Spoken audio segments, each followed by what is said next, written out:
RSS நிர்வாக அமைப்பில் மாற்றம். மாநிலங்களை நீக்கி 80 கோட்டங்கள் உருவாக்கம். ஆர்எஸ்எஸ் நிர்வாக அமைப்புல மாநிலங்கள் நீக்கப்பட்டு ஒட்டுமொத்த இந்தியாவும் 80 கோட்டங்களா பிரிக்கப்பட்டிருக்கு. ஆர்எஸ்எஸ்ல தாலுகா, மாவட்டம், விபாக், மாநிலம், க்ஷேத்திரம் அப்படின்னு நிர்வாக அடுக்குகள் இருக்குது.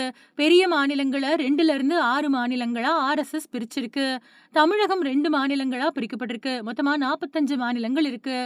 ஆர்எஸ்எஸ் ஆரம்பிக்கப்பட்டு 100 வருஷமாக கூடிய நிலையில அதோட நிர்வாக அமைப்புல அதிரடி மாற்றங்கள் செய்யப்பட்டிருக்கு. இத போன 13ஆம் தேதியிலிருந்து 15ஆம் தேதி வரைக்கும் ஹரியானாவுல நடந்த ஆர்எஸ்எஸ் பொதுக்குழுவுல அதோட பொதுச் செயலாளர் தத்தாத்ரேய ஹொசாபலே அறிவிச்சாரு. அதுபடி ஆர்எஸ்எஸ் நிர்வாக அமைப்புல இனி மாநிலங்கள் இருக்காது.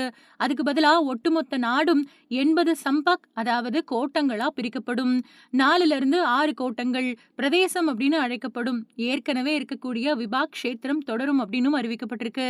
இது தொடர்பா பொதுக்குழுவுல பொதுச் செயலாளர் தத்தாத்ரேய ஹோசபலே பேசினது, ஆர்எஸ்எஸோட அமைப்பு பணிகளை நாடு முழுக்க விரிவுபடுத்த முடிவு செய்யப்பட்டிருக்கு. பணிகளை விரிவுபடுத்த வேணும் அப்படின்னா அமைப்புல அழகுகள் சிறுசா இருக்கணும்.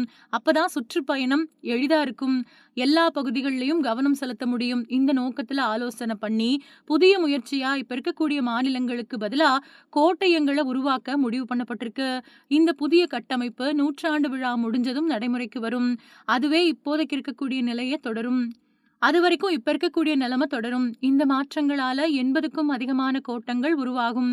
அடுத்த பொதுக்குழு கூட்டத்துக்கு புதுசா உருவாக்கப்படக்கூடிய கோட்டங்களோட நிர்வாக குழுக்கள் மட்டும்தான் அழைக்கப்படுவாங்க இப்படின்னு அவர் பேசினாரு. புதிய மாற்றங்களின்படி ஆர்எஸ்எஸ் நிர்வாக அமைப்புல தமிழகம் 6 கோட்டங்களா பிரிக்கப்பட போகுது.